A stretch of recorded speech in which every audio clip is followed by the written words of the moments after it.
Hi students, welcome to your new class. ഇന്നത്തെ ക്ലാസ്സിൽ നമ്മൾ ഡിസ്കസ് ചെയ്യാൻ പോകുന്നത് നെക്സ്റ്റ് ഉള്ള അപ്രോച്ചുകളാണ്. രണ്ടാമത്തെ തിയറിയാണ് നെറ്റ് ഓപ്പറേറ്റിംഗ് ഇൻകം തിയറി അല്ലെങ്കിൽ NOI തിയറി എന്ന് പറയുന്നത്. ഈ ഒരു തിയറി പ്രൊപ്പൗണ്ട് ചെയ്തിരിക്കുന്നതും ഡ്യൂറൻ്റ് തന്നെയാണ്. ഇത് നേരത്തെ നമ്മൾ പഠിച്ച നെറ്റ് ഇൻകം തിയറിയുടെ ജസ്റ്റ് ഓപ്പോസിറ്റ് ആയിട്ട് വരുന്നൊരു തിയറിയാണ് നെറ്റ് ഓപ്പറേറ്റിംഗ് ഇൻകം തിയറി എന്ന് പറയുന്നത്. അപ്പോൾ എന്താണ് ഈ ഒരു തിയറി നിങ്ങളോട് എക്സ്പ്ലെയിൻ ചെയ്യാൻ പറയുകയാണെങ്കിൽ എഴുതേണ്ട പോയിന്റുകൾ മാത്രമാണ് ഒന്ന് മാർക്ക് ചെയ്ത് തരുന്നത്.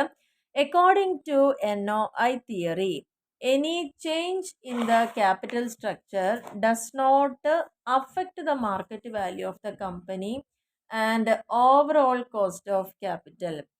അപ്പോൾ എന്താ പറഞ്ഞിരിക്കുന്നത്, നമ്മൾ ആദ്യം പഠിച്ച തിയറി പ്രകാരം നമ്മുടെ ക്യാപിറ്റൽ സ്ട്രക്ചറിൽ ഡെപ്റ്റ് കൂടുതൽ യൂസ് ചെയ്യുകയാണെങ്കിൽ നമുക്ക് എന്തുണ്ടാക്കാന്നാണ് പറഞ്ഞത്, ഫേമിൻ്റെ വാല്യൂ കൂട്ടാനും ഓവറോൾ കോസ്റ്റ് കുറയ്ക്കാനും സാധിക്കുന്നു എന്നാണ് ആദ്യത്തെ തിയറിയിൽ പറഞ്ഞത്.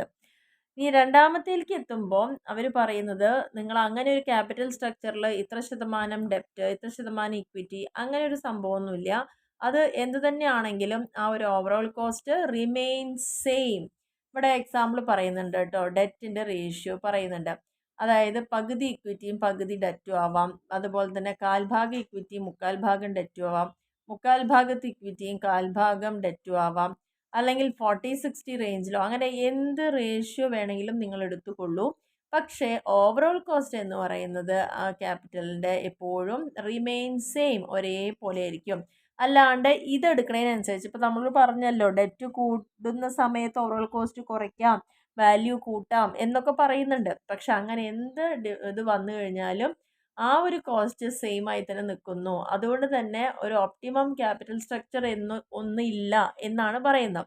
ഒപ്റ്റിമം ക്യാപിറ്റൽ സ്ട്രക്ചറിൽ നമ്മൾ പറഞ്ഞത് എന്താണ്, ഏതൊരു സ്ട്രക്ചറിലാണോ നമ്മുടെ കമ്പനിയുടെ വാല്യൂ കൂട്ടാൻ പറ്റുന്നത്, ഷെയർ ഹോൾഡേഴ്സിൻ്റെ വെൽത്ത് കൂട്ടാൻ പറ്റുന്നത്, കോസ്റ്റ് കുറയ്ക്കാൻ പറ്റുന്നത്, അതിനെ ഉൾക്കൊള്ളാനാണ് പറഞ്ഞത്. പക്ഷെ അങ്ങനെ ഒരു സ്ട്രക്ചർ ഇല്ല എന്നാണ്. അല്ലെങ്കിൽ ഏത് കോമ്പിനേഷനിൽ എടുത്താലും ആ കോസ്റ്റ് ഉണ്ടാവുന്ന അതേപോലെ തന്നെ ഉണ്ടാവും എന്നുള്ളതാണ് അവിടെ പറഞ്ഞിരിക്കുന്നത്. അപ്പോൾ ഓപ്റ്റിമം ക്യാപിറ്റൽ സ്ട്രക്ചർ എന്ന് പറഞ്ഞു കഴിഞ്ഞാൽ, അല്ല, ഈ ഒരു തിയറിയിൽ പറഞ്ഞിരിക്കുന്നത് ജസ്റ്റ് നമ്മൾ എന്തൊക്കെ ചേഞ്ചസ് ക്യാപിറ്റൽ സ്ട്രക്ചറിൽ വരുത്തിയാലും അതൊന്നുമല്ല ഒരു കമ്പനിയുടെ മാർക്കറ്റ് വാല്യൂവിനെയും ഓവറോൾ കോസ്റ്റിനെയൊന്നും തീരുമാനിക്കുന്നത് എന്നുള്ളത് തന്നെയാണ് ഈ ഒരു തിയറിയിൽ പറഞ്ഞിരിക്കുന്നത്. ഇനി നിങ്ങൾ ഇതിൽ മെയിനായിട്ട് പഠിക്കേണ്ട ഒരു കാര്യം എന്ന് പറയുന്നത് ഇതിൻ്റെ അസംഷൻസ് ആണ്. അപ്പം എക്സാം പോയിന്റ് ഓഫ് വ്യൂവിലാണ് ഞാനിവിടെ ക്ലാസ് എടുക്കുന്നത്. അല്ലാതെ അതിനുള്ളിലുള്ള കാര്യങ്ങൾ ഇത്രയും കുറഞ്ഞ സമയത്ത് എക്സ്പ്ലെയിൻ ചെയ്ത് പോവുക എന്ന് പറയുമ്പം അത് നമുക്കൊക്കെ ബുദ്ധിമുട്ടുള്ളൊരു കാര്യമാണ്. അപ്പോൾ അതുകൊണ്ട് ഏറ്റവും നല്ലൊരു മാർക്ക് വാങ്ങിച്ച് നിങ്ങൾ പാസ്സാവുക എന്നുള്ളതാണ് നമ്മളിപ്പോൾ ഫോക്കസ് ചെയ്യുന്നത്. അപ്പോൾ അതിന് വേണ്ടി പിന്നെ ഒരുപാട് കാര്യങ്ങളിൽ നിങ്ങളിലേക്ക് പറഞ്ഞു തരുമ്പോൾ ഒരുപാട് കൺഫ്യൂഷനും ടെൻഷനും ഈ ഒരു സബ്ജക്റ്റിനോട് തന്നെ ഒരു പേടി തോന്നാനുള്ളൊക്കെ ഒരു കാരണം ഉണ്ടാവും. അപ്പോൾ അങ്ങനെയൊന്നും ചിന്തിക്കേണ്ട. ഇതിൽ എന്ത് അടയാളപ്പെടുത്തിയിരുന്നോ അത് നിങ്ങൾ പഠിച്ചു പോവുക. അപ്പോൾ എന്താണെങ്കിലും നല്ലൊരു മാർക്ക് അവിടെ സ്കോർ ചെയ്യാൻ പറ്റുന്നുള്ള കാര്യത്തിൽ യാതൊരു സംശയവുമില്ല. അപ്പോൾ ഇനി നമുക്ക് പഠിക്കേണ്ടത് നെറ്റ് ഓപ്പറേറ്റിംഗ് ഇൻകം തിയറിയുടെ അസംഷൻ. എന്തുകൊണ്ടാണ് ഇങ്ങനെ ഒരു തിയറി വരാൻ കാരണം? ഇവിടെ പ്രധാനമായിട്ട് പറയുന്നത് എന്താ അറിയോ, ക്യാപിറ്റൽ സ്ട്രക്ചറിൽ ഡെപ്റ്റിൻ്റെ പ്രൊപ്പോർഷൻ നമ്മൾ അധികമായിട്ട് യൂസ് ചെയ്യുമ്പോൾ എന്താണെങ്കിലും അത് ഷെയർ ഹോൾഡേഴ്സിൻ്റെ പെർസെപ്ഷനെ ചേഞ്ച് ചെയ്യും, അല്ലെങ്കിൽ ആ ഒരു റിസ്കിൽ ചേഞ്ച് ഉണ്ടാവും എന്ന് തന്നെയാണ് പറയുന്നത്.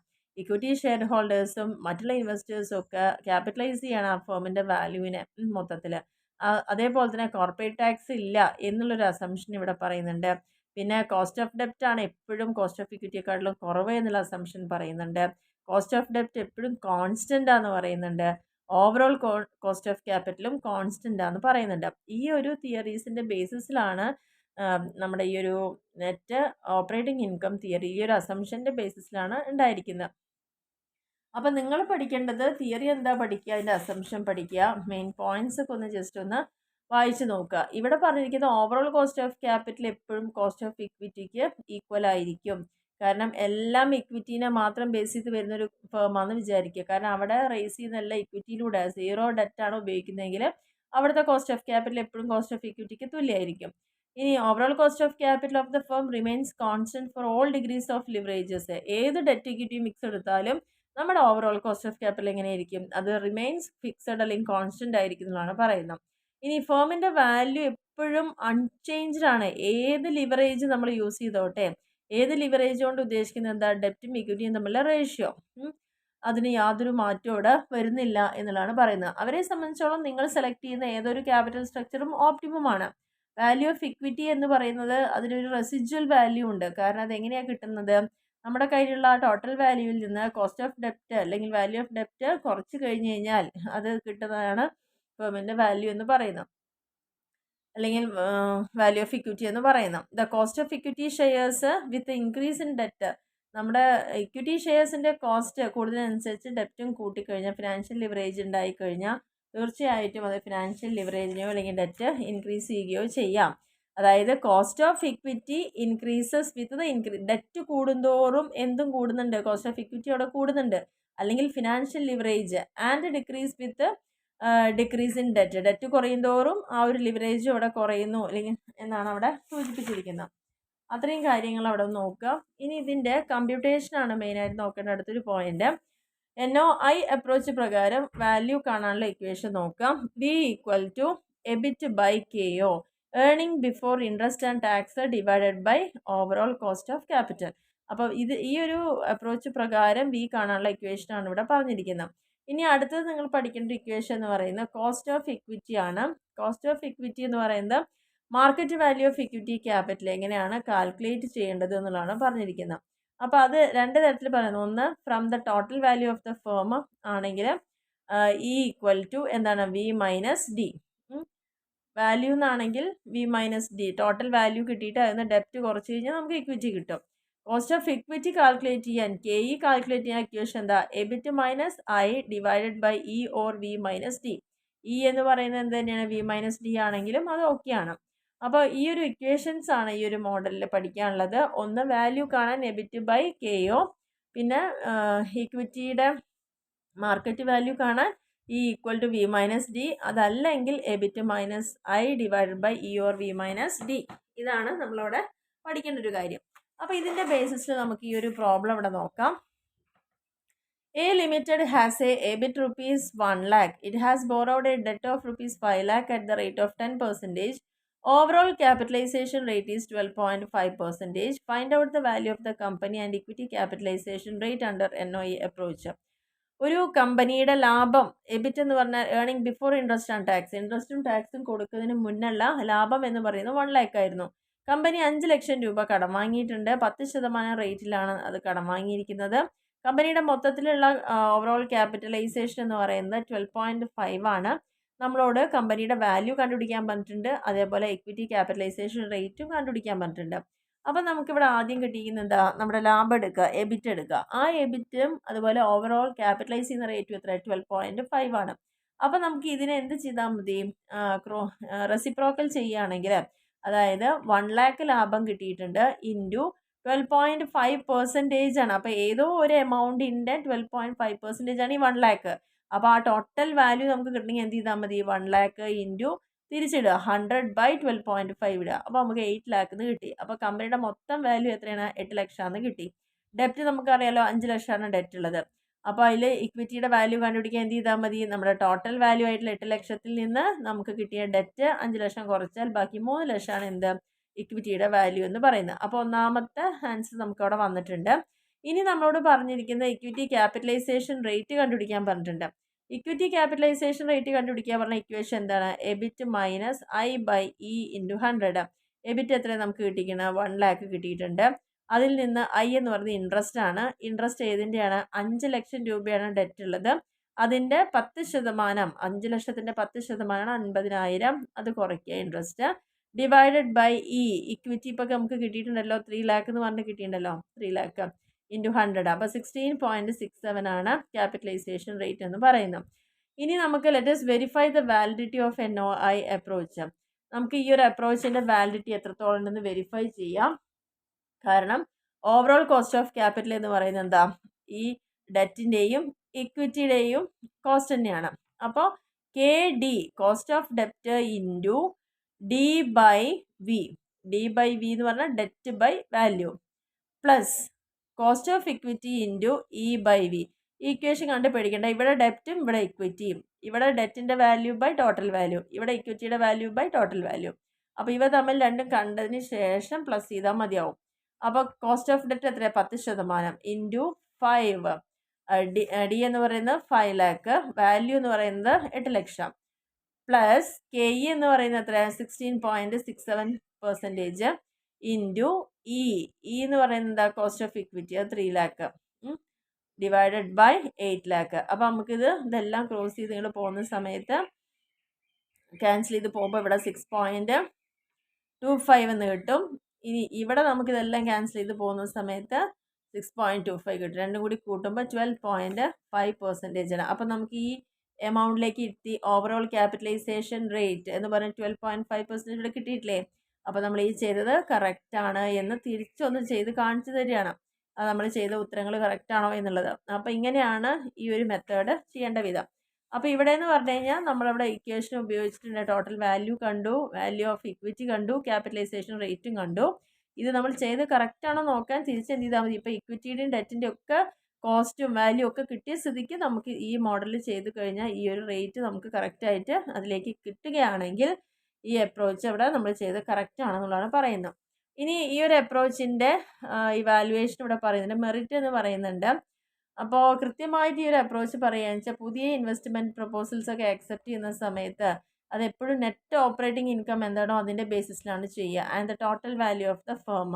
അപ്പോൾ എബിറ്റും വിഡിയും ബേസിസിലാണ് എപ്പോഴും എന്ത് ചെയ്യുക, പുതിയ ഇൻവെസ്റ്റ്മെൻറ്റ് പ്രപ്പോസലൊക്കെ നമ്മൾ വേണോ വേണ്ടേ തീരുമാനിക്കുന്നത്. കാരണം ഒരിക്കലും ഇത് ROIനെയോ അല്ലെങ്കിൽ സോഴ്സ് ഓഫ് ഫിനാൻസിനെയോ ബേസ് ചെയ്തുകൊണ്ട് ചെയ്യുന്ന മെത്തേഡല്ല. ഇനി ഇതിൻ്റെ പോരായ്മ എന്ന് പറയുന്നത് ഇവിടെ മെയിനായിട്ട് പറയുന്നത് വെച്ചാൽ ഇതൊക്കെ ഒരു അൺറിയലിസ്റ്റിക് ആയിട്ടുള്ള അസംഷനാണ്. ഒന്നും നമുക്ക് ഇതേപോലെ തന്നെ സംഭവിക്കുമെന്ന് പറയാൻ സാധ്യമല്ലാത്ത തരത്തിലുള്ള അസംഷൻസ് ആണ്. കാരണം കോസ്റ്റ് ഓഫ് ഡെപ്റ്റ് ഒരിക്കലും ഒരേപോലെ റിമെയിൻ ചെയ്ത് പോവില്ല. ഏത് ലെവൽ ഓഫ് ലിവറേജ്, ഇപ്പോൾ നമ്മളോട് പറഞ്ഞത് എന്താ, നിങ്ങൾ ഏത് ലെവൽ ക്യാപിറ്റൽ സ്ട്രക്ചർ എടുത്തോ അതൊന്നും ഒരിക്കലും അതിൻ്റെ വാല്യൂവിനെയോ ഡെറ്റിൻ്റെ കോസ്റ്റ് കുറയ്ക്കുകയോ ഒന്നും ചെയ്യില്ല എന്നല്ലേ പറഞ്ഞത്. പക്ഷെ അത് ശരിയല്ലല്ലോ. കാരണം എന്താണെങ്കിലും ഡെറ്റ് യൂസ് ചെയ്യുന്നതിൽ ഡിഫറൻസ് വരുമ്പം ആ ഒരു ഡിഫറൻസ് ബാക്കി എല്ലാവരിലും റിഫ്ലക്റ്റ് ചെയ്യും. അപ്പോൾ ഏത് ലെവലിലാണെങ്കിലും അതിന് അതേപോലെ തന്നെ കോൺസ്റ്റൻ്റ് ആയി പോകുന്നൊന്നും പറയാൻ പറ്റില്ല. കാരണം ഒരു അങ്ങനെ വരുന്ന സമയത്ത് ഒരു ഫേമിന് കൂടുതലായിട്ട് റിസ്ക് ഉണ്ടാവാനുള്ള സാധ്യത, കോസ്റ്റ് ഡെറ്റ് കൂടുതൽ യൂസ് ചെയ്യുമ്പോൾ എന്തായാലും റിസ്ക് അവിടെ ഉണ്ടാവാനുള്ള സാധ്യത ഉണ്ടാവും.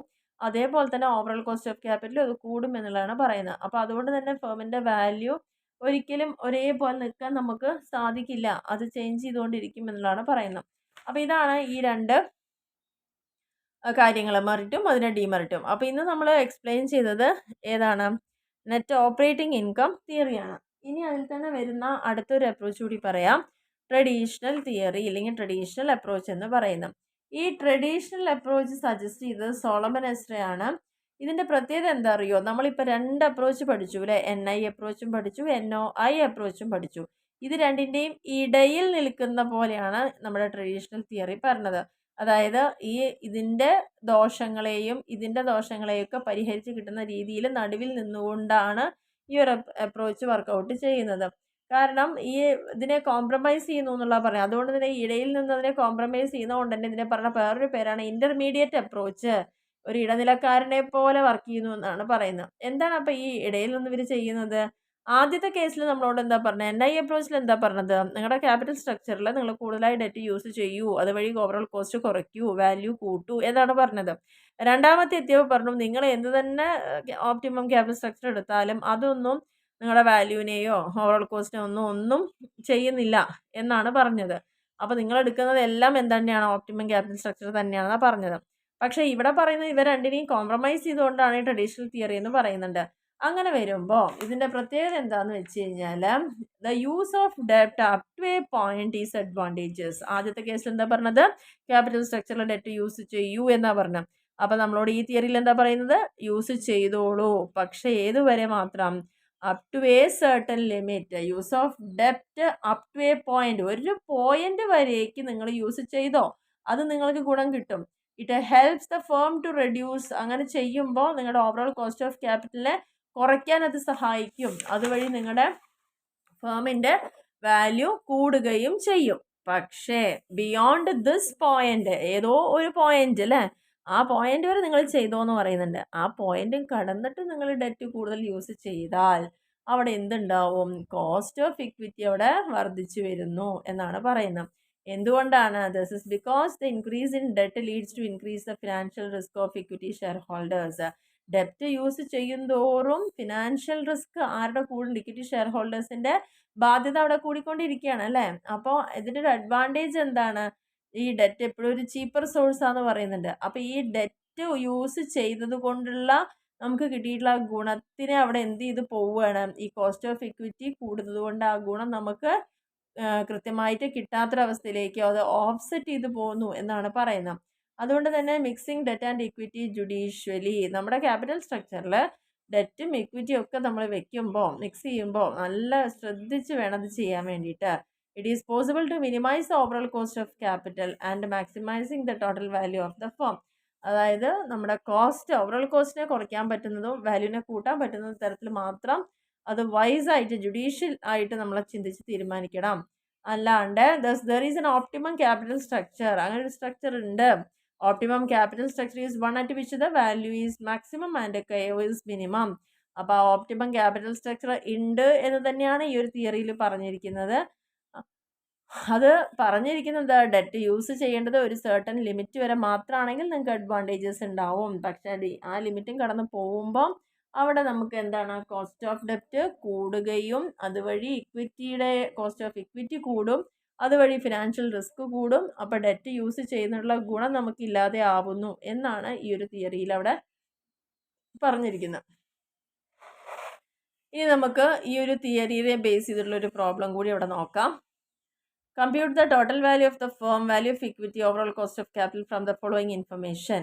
നമുക്കൊരു 3 ഇൻഫർമേഷൻ ഇവിടെ തന്നിട്ടുണ്ട്. ഇതൊക്കെയാണ് നെറ്റ് ഓപ്പറേറ്റിംഗ് ഇൻകം, അതായത് എബിറ്റ് നമുക്ക് തന്നിട്ടുണ്ട് 2 ലാക്ക്. ടോട്ടലായിട്ട് നമ്മൾ ഇൻവെസ്റ്റ് ചെയ്തിരിക്കുന്നത് 10 ലാക്ക് ആണ്. ഇനി ഇക്വിറ്റീനെ ക്യാപിറ്റലൈസ് ചെയ്ത റേറ്റ് കൃത്യമായി ശ്രദ്ധിക്കാം. അതായത് ക്യാപിറ്റൽ സ്ട്രക്ചറിൽ നമ്മുടെ ഫേം ഡെപ്റ്റ് യൂസ് ചെയ്തിട്ടില്ല. അതായത് ക്യാപിറ്റൽ സ്ട്രക്ചറിൽ ഡെറ്റ് യൂസ് ചെയ്തിട്ടില്ല. ഇക്വിറ്റീനെ ക്യാപിറ്റലൈസ് ചെയ്യുന്നത് 10%. ഇനി ക്യാപിറ്റൽ സ്ട്രക്ചറിൽ ഒരു 4 ലക്ഷം രൂപ ഡെറ്റ് യൂസ് ചെയ്തിട്ടുണ്ട്, ഡിബഞ്ചേഴ്സ് യൂസ് ചെയ്തിട്ടുണ്ട്, 11% ക്യാപിറ്റലൈസേഷൻ റേറ്റ്. ഇനി 6 ലക്ഷം രൂപ നമ്മുടെ ഡിബഞ്ചറായിട്ട് തന്നെ ക്യാപിറ്റൽ സ്ട്രക്ചറിൽ നമ്മൾ യൂസ് ചെയ്തിട്ടുണ്ട്, 13% ഇക്വിറ്റി ക്യാപിറ്റലൈസ് ചെയ്യുന്ന റേറ്റ്. ഇനി നമ്മളോട് പറഞ്ഞിരിക്കുന്നത് ഈ 4 ലക്ഷം രൂപ ഡിബഞ്ചേഴ്സ് റേസ് ചെയ്യുന്ന സമയത്ത് ഇൻട്രസ്റ്റ് എത്രയാണ്? 5% നമ്മൾ കൊടുക്കുന്നത്. 6 ലക്ഷം രൂപയുടെ ഡിബഞ്ചേഴ്സ് റേസ് ചെയ്യുമ്പം 6% റേറ്റ് ഓഫ് ഇൻട്രസ്റ്റ് കൊടുത്തത്. അപ്പോൾ ഇത്രയും കാര്യങ്ങളാണ് ഈ ഒരു ക്വസ്റ്റ്യനിൽ പറഞ്ഞിരിക്കുന്നത്. ഇവിടെ ഈ 10%ഉം അതുപോലെ ഇതൊക്കെ എന്താണ്? ക്യാപിറ്റലൈസേഷൻ റേറ്റ് ആണെന്ന് മറന്നു പോരുത്. ഇക്വിറ്റീനെ ക്യാപിറ്റലൈസ് ചെയ്യേണ്ട റേറ്റുകളാണ്. പക്ഷേ 4 ലക്ഷത്തിൻ്റെ 5% എന്ന് പറയുന്നത് 4 ലക്ഷം ഡിബഞ്ചർ ഇഷ്യൂ ചെയ്യുമ്പോൾ നമ്മൾ ചാർജ് ചെയ്യുന്ന ഇൻട്രസ്റ്റ് റേറ്റ് ആണ് 5% എന്ന് പറയുന്നത്. അത് രണ്ടും മാറിപ്പോരുത്. അപ്പോൾ നമ്മൾ 3 കേസും അറ്റ് ടൈം തന്നെ ചെയ്യുകയാണ് കേട്ടോ. ആദ്യത്തെ കേസ് എന്താണ്? നോ ഡെറ്റ്, നമ്മുടെ ക്യാപിറ്റൽ സ്ട്രക്ചറിൽ ഡെറ്റ് യൂസ് ചെയ്തിട്ടില്ല. പിന്നെ 4 ലക്ഷം രൂപ കടമുണ്ട്, 6 ലക്ഷം രൂപ കടമുണ്ട്, ഡിബഞ്ചേഴ്സ് ഉണ്ട്. ഓക്കെ, അപ്പോൾ ഫസ്റ്റ് നമ്മൾ ചെയ്യുന്നത് ഈ 4 ലക്ഷത്തിന് നമ്മൾ ചാർജ് ചെയ്യുന്നത് എത്രയാണ്? 5% ഇൻട്രസ്റ്റ് ആണ്. 6 ലക്ഷത്തിന് 6% ഇൻട്രസ്റ്റ് ചാർജ് ചെയ്യുന്നത്. അപ്പോൾ ആദ്യം നമുക്ക് പറഞ്ഞിരിക്കുന്ന 3 കേസിലും 2 ലക്ഷം രൂപയാണ് നമ്മുടെ ഓപ്പറേറ്റിംഗ് ഇൻകം ആയിട്ട് കിട്ടിയിരിക്കുന്നത്. അതിനാണ് എബിറ്റ് എന്ന് പറയുന്നത്. ഈ എബിറ്റിൽ നിന്ന് നമ്മൾ ആദ്യം കൊടുത്തു തീർക്കേണ്ടത് എന്താണ്? ഇൻട്രസ്റ്റ് ആണ് കൊടുക്കേണ്ടത്. അപ്പോൾ ആദ്യത്തെ കേസിൽ എന്തില്ല? നോ ഡെറ്റ് ആണ്. നമ്മുടെ ക്യാപിറ്റൽ സ്ട്രക്ചറിൽ ഇക്വിറ്റി മാത്രമേ ഉള്ളൂ, അപ്പോൾ കടമില്ല. അതുകൊണ്ട് നമുക്ക് ഇവിടെ ഈ കേസിൽ എന്ത് കൊടുക്കണ്ട? ഇൻട്രസ്റ്റ് ഒന്നുമില്ല. രണ്ടാമത്തെ കേസ് വരുമ്പോൾ നമ്മുടെ സ്ട്രക്ചറിൽ 4 ലക്ഷം കടമുണ്ട്, അപ്പോൾ അതിന് 5% ഇൻട്രസ്റ്റ് കൊടുക്കേണ്ടത്. അപ്പോൾ 4 ലക്ഷം ഇൻറ്റു 5/100 ചെയ്യുമ്പോൾ 20,000 കിട്ടും. അപ്പോൾ അവിടെ നമുക്ക് ഇൻട്രസ്റ്റ് എത്ര കൊടുക്കണം? 20,000 കൊടുക്കണം. 6 ലക്ഷം കടം ഉള്ള ആ ഒരു സ്ട്രക്ചർ ആണെങ്കിൽ 6% നമ്മൾ ഇൻട്രസ്റ്റ് കൊടുക്കേണ്ടത്. അപ്പോൾ 6% പറയുമ്പോൾ 6 ലക്ഷം ഇൻറ്റു 6/100 ചെയ്യുമ്പോൾ 36,000 കിട്ടും. അപ്പോൾ ഇങ്ങനെയാണ് ഇൻട്രസ്റ്റ് കൊടുക്കേണ്ട രീതി എന്ന് പറയുന്നത്. അപ്പോൾ ആദ്യം നമ്മൾ മൊത്തം പ്രോഫിറ്റ് എടുത്ത് 3 കേസിലും ഇവിടെ ഡെറ്റ് യൂസ് ചെയ്യാത്തതുകൊണ്ട് നമുക്കിവിടെ ഒന്നും കൊടുക്കാനില്ല. ഇവിടെ 4 ലക്ഷം ആകുമ്പോൾ 20,000വും ഇവിടെ 6 ലക്ഷം ആകുമ്പോൾ 36,000വും കൊടുക്കേണ്ടതുണ്ട്. ഇനി നമുക്ക് എന്ത് ചെയ്യാം? ഇതിനൊക്കെ മൈനസ് ചെയ്യാം. മൈനസ് ചെയ്യുമ്പോൾ ഇവിടെ 2 ലക്ഷം തന്നെ കിട്ടി, ഇവിടെ 1,80,000, ഇവിടെ 1,64,000. ഇപ്പം നമ്മുടെ കൈവശമുള്ള ഏർണിങ്സ് ടാക്സ് ഒന്നും പ്രത്യേകിച്ച് പറയാത്തതുകൊണ്ട് ഇതാണ് നമ്മുടെ ഇക്വിറ്റി ഷെയർ ഹോൾഡേഴ്സിന് കൊടുക്കേണ്ട ഏർണിങ്സ് എന്ന് പറയുന്നത്.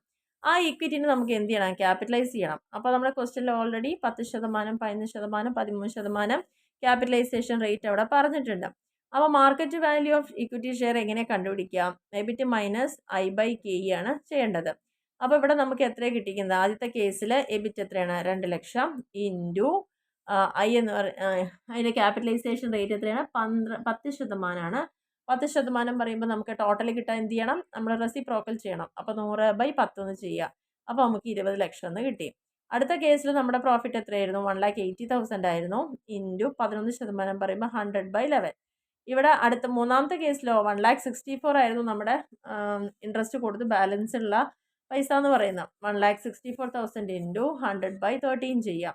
അപ്പം നമുക്ക് എന്ത് കിട്ടി? ഇപ്പോൾ market value of equity share ഇപ്പോൾ നിലവിൽ കിട്ടിയിട്ടുണ്ട്. ഇനി അപ്പോൾ മാർക്കറ്റ് വാല്യൂ ഓഫ് ഡെപ്റ്റ് നമ്മുടെ കയ്യിലുണ്ടല്ലോ. 20 ലക്ഷം ഇക്വിറ്റി ഉണ്ടെങ്കിൽ ഡെപ്റ്റ് ഇല്ലാത്ത സ്ട്രക്ചറാണ് ആദ്യത്തേന്ന് പറഞ്ഞല്ലോ. അപ്പോൾ ഇവിടെ 20 ലക്ഷം തന്നെ ഇറക്കി എഴുതുക. രണ്ടാമത്തെ കേസിൽ എത്ര ലക്ഷം രൂപ ഡെപ്റ്റ് ഉണ്ട്? 4 ലക്ഷം ഡെപ്റ്റ് ഉണ്ട്. അപ്പോൾ ഈ കിട്ടിയിരിക്കുന്ന ഇക്വിറ്റീൻ്റെ വാല്യൂവിൽ നിന്ന് ഈ ഡെപ്റ്റിനെ കുറച്ചാൽ ബാക്കി കിട്ടുന്നതാണല്ലോ ടോട്ടൽ വാല്യൂ എന്ന് പറയുന്നത്. മൂന്നാമത്തെ കേസിലുള്ള എമൗണ്ട് 12,61,538 ടോട്ടൽ. അതിൽ നമുക്ക് കട എത്ര ഉണ്ട്? 6 ലക്ഷം ഉണ്ട്. അത് കുറച്ചാൽ ബാലൻസ് 18,61,000 ടോട്ടൽ വാല്യൂ എന്ന് പറയുന്നത്. അപ്പോൾ നമുക്ക് മൂന്നിൻ്റെയും ടോട്ടൽ വാല്യൂ കിട്ടി. ഇനി നമ്മളോട് ക്വസ്റ്റിന് താഴെ പറയുന്നുണ്ടല്ലോ ഓവറോൾ കോസ്റ്റ് ഓഫ് ക്യാപിറ്റൽ എന്ന് പറയുന്നത് KO എന്ന് പറയുന്നത് എബിറ്റ് ബൈ വി ആണ്. എബിറ്റ് ബൈ വി എന്ന് പറയുന്നത് എത്രയാണ്? 2 ലക്ഷം ഇൻറ്റു ഇവിടെ നമ്മൾ എത്ര കണ്ടിട്ടുണ്ട്? 2 ലക്ഷം ഇൻറ്റു 100. അതായത് അപ്പോൾ നമുക്ക് 10% ഇവിടെ കിട്ടുന്നത്. ഇനി രണ്ടാമത്തെ കേസിൽ നമുക്ക് എത്രയാണ് ചെയ്യേണ്ടത്? എബിറ്റ് എത്രയാണ്? 2 ലക്ഷം ആയിരുന്നു. ഇൻറ്റു 100 ബൈ വാല്യൂ എന്ന് പറയുന്നത് എത്രയാണ്? ഇവിടെ 20,36,363. ഇവിടെ എബിറ്റ് 2 ലക്ഷം ബൈ അതിൻ്റെ ടോട്ടൽ വാല്യൂ അത് 20 ലക്ഷം തന്നെയല്ലേ. അപ്പോൾ ഇവിടെ 20 ലക്ഷവും ഇവിടെ 2 ലക്ഷവും ഇൻറ്റു 100 ചെയ്യുമ്പോൾ 10%. ഇവിടെ നമുക്ക് ലാഭം നമുക്ക് 2 ലക്ഷം കിട്ടിയത് ഡിവൈഡ് ബൈ അതിൻ്റെ ഇക്വിറ്റിയുടെ വാല്യൂ എന്ന് പറയുന്നത് ടോട്ടൽ വാല്യൂ എന്ന് പറയുന്നത് ഇതാണ്. ഇൻറ്റു 100 ചെയ്യുമ്പോൾ 9.8 കിട്ടി. ഇവിടെ നമുക്ക് 2 ലക്ഷം തന്നെയാണ് എബിറ്റ് വരുന്നത്. അതിൽ വാല്യൂ 18,61,538 ഇൻറ്റു 100 ചെയ്യുമ്പോൾ 10.7% കിട്ടി. അപ്പോൾ ഇവിടെ നമുക്കിപ്പോൾ എന്തൊക്കെ കാര്യങ്ങൾ കിട്ടി? ഇക്വിറ്റി ക്യാപിറ്റലൈസ് ചെയ്താൽ ടോട്ടൽ വാല്യൂ ഇക്വിറ്റി ഷെയറിൻ്റെ മാർക്കറ്റ് വാല്യൂ കിട്ടി, മാർക്കറ്റ് വാല്യൂ ഓഫ് ഡെറ്റ് കിട്ടി, ടോട്ടൽ വാല്യൂ എന്താണെന്ന് അറിഞ്ഞു, ഓവറോൾ കോസ്റ്റ് ഓഫ് ക്യാപിറ്റൽ എത്ര പെർസെൻറ്റേജ് ആണെന്ന് മനസ്സിലായി. അപ്പോൾ ഇവിടെ നമ്മൾ ഈ ഒരു കാൽക്കുലേഷൻ നടത്തിയപ്പോൾ നമുക്ക് മനസ്സിലായത് എന്താണ്? ഡെപ്റ്റ് 4 ലക്ഷം യൂസ് ചെയ്തപ്പം ഫേമിൻ്റെ വാല്യൂ എത്ര കൂടി? 20 ലക്ഷത്തിൽ നിന്ന് 20,36,000. ഇവിടെ ശ്രദ്ധിക്കുക, കണ്ടോ ഈ ഒരു സ്ട്രക്ചറിൽ ഇവിടെ നമുക്ക് ഡെപ്റ്റ് ഇല്ല. അപ്പം വാല്യൂ എത്രയാണ്? 20 ലക്ഷം. 4 ലക്ഷം മാത്രം കടം വാങ്ങിയ സമയത്ത് ഫേമിൻ്റെ വാല്യൂ 20 എന്തായിട്ട് ഉയരുക ചെയ്തത്? 20,36,363 കൂട്ടി. പക്ഷേ 6 ലക്ഷം ആയപ്പോൾ ആ 4 ലക്ഷം വിട്ടിട്ട് അതിനേക്കാൾ കൂടുതൽ 6 ലക്ഷം കടം വാങ്ങിയപ്പോഴോ നോക്കൂ, ആ വാല്യൂ അങ്ങനെ കുറഞ്ഞില്ലേ? 20 ലക്ഷം ഉള്ളത് എന്തായി കുറഞ്ഞു? 18 ലക്ഷത്തിലേക്ക് വന്നു. അപ്പോൾ നമ്മുടെ ട്രഡീഷണൽ അപ്രോച്ച് എന്ന് പറയുന്നത് ഇത് തന്നെയല്ലേ? നമ്മളോട് ക്യാപിറ്റൽ സ്ട്രക്ചറിൽ ഡെറ്റ് യൂസ് ചെയ്തോളൂ. എന്താണ് അത്? ഒരു പരിധി വരെ മാത്രം യൂസ് ചെയ്യുക. കാരണം അതല്ലെങ്കിൽ എന്താ ഉണ്ടാവുന്ന? ഫേമിൻ്റെ വാല്യൂ അവിടെ കുറഞ്ഞു പോവും. ആ ഒരു ലിമിറ്റിന് അപ്പുറത്തേക്ക് നമ്മൾ യൂസ് ചെയ്യുകയാണെങ്കിൽ ഫേമിൻ്റെ വാല്യൂ ഒക്കെ ഇവിടെ കുറഞ്ഞു പോവും എന്നുള്ളതാണ് ഇവിടെ പറഞ്ഞത്. അതിവിടെ കണ്ടില്ലേ? ഇപ്പോൾ ഈ ഒരു പ്രോബ്ലം ചെയ്തപ്പം 4 ലക്ഷം ഡെറ്റ് ഓക്കെ ആയിരുന്നു. അതുകൊണ്ട് 20 ലക്ഷമായിട്ട് ഇവിടെ ഉള്ളത് ഉയർന്നു വരിക ചെയ്തത്. പക്ഷെ അതേസമയം ആ ഡെറ്റിൻ്റെ അളവ് കൂട്ടി നമ്മൾ 6 ലക്ഷം ആക്കിയപ്പോൾ എന്തായി? നമ്മുടെ ടോട്ടൽ ഫേമിൻ്റെ വാല്യൂ ഇവിടെ കുറഞ്ഞു. ഓക്കെ, അതാണ് ഇവിടെ എക്സ്പ്ലെയിൻ ചെയ്തിരിക്കുന്നത്. അതേപോലെ തന്നെ cost of capital and decrease the overall cost of capital from 10%. അങ്ങനെ സംഭവിച്ചപ്പോൾ എന്തായി? ആദ്യം 10% ആയിരുന്നു. പിന്നെ ആ ഒരു ഡെറ്റ് യൂസ് ചെയ്തപ്പോൾ 9.8 വരെ വന്നു. പക്ഷേ വീണ്ടും ഡെറ്റിൻ്റെ അളവ് കൂടിയപ്പോൾ ഇവിടെ ഈ 10 ഉള്ളത് എന്തായി മാറി?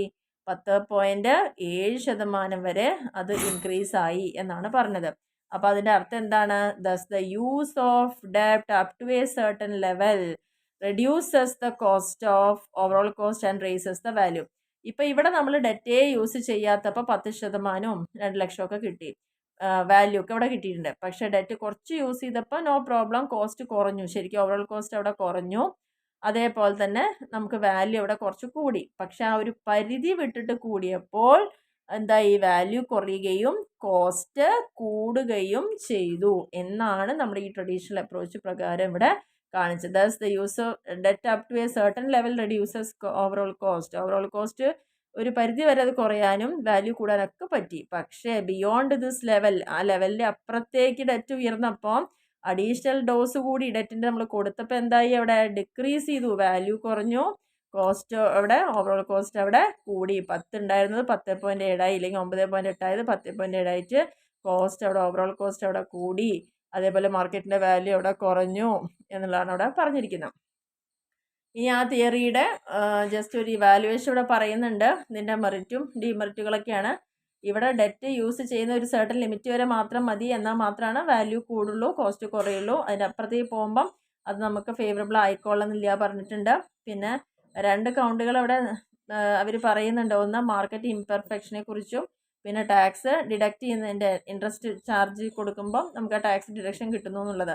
അപ്പോൾ ട്രഡീഷണൽ തിയറി ഹെൽപ്പ് ചെയ്യുന്നത് ജസ്റ്റ് ഒരു നല്ലൊരു ക്യാപിറ്റൽ സ്ട്രക്ചർ ഫോം ചെയ്യാൻ വേണ്ടിയിട്ട് യൂസ് ചെയ്യാമെന്നാണ് പറഞ്ഞിരിക്കുന്നത്. പക്ഷേ ഇതിനെ ഡീമെറിറ്റായി പറഞ്ഞിരിക്കുന്നത് എന്താണെന്ന് വെച്ചാൽ traditional approach has been criticise ചെയ്തു. ഈ ഒരു അപ്രോച്ചിനെ ക്രിട്ടിസൈസ് ചെയ്തുകൊണ്ട് മോഡിഗിലാനി ആൻഡ് മില്ലർ അപ്രോച്ച് വന്നിട്ടുണ്ട്. കാരണം cost of equity of capital remains unaffected by leverage up to some reasonable limit. ഒരു പരിധി വരെ നമ്മൾ ലിവറേജ് യൂസ് ചെയ്യുകയാണെങ്കിൽ കോസ്റ്റ് ഓഫ് ഇക്വിറ്റി എന്താണ്, ഒരു തരത്തിലും അത് ബാധിക്കാതെ മുന്നോട്ട് പോകും. അവർ ആർഗ്യൂ ചെയ്യുന്നത് എന്താണെന്ന് വെച്ച് കഴിഞ്ഞാൽ not much justification for such an assumption. ഈ ഒരു അസംഷനെ ഒരിക്കലും നമുക്ക് ജസ്റ്റിഫൈ ചെയ്യാൻ പറ്റില്ല എന്നുള്ളതാണ് പറയുന്നത്. കൂടാതെ ട്രഡീഷണൽ തിയറിയുടെ ക്രിറ്റിസിസം എന്ന് പറയുന്നത് on the value of the firm depends upon it's net operating income. ഒരു ഫേമിൻ്റെ വാല്യൂ എപ്പോഴും ഡിപ്പെൻഡ് ചെയ്യപ്പെടുന്നത് അതിന് നെറ്റ് ഓപ്പറേറ്റിംഗ് ഇൻകം എത്ര കിട്ടുന്നു എന്നതിനെ ബേസ് ചെയ്തിട്ടാണ്. ആൻഡ് അത് കിട്ടുന്നതിൻ്റെ ഒപ്പം തന്നെ അതിൽ റിസ്ക്കും ഉണ്ടായിരിക്കാം. ആ റിസ്ക്കും എത്രത്തോളം ഉണ്ടെന്ന് അറിഞ്ഞതിന് ശേഷമാണ്. And the form of financing can neither change the net operating income.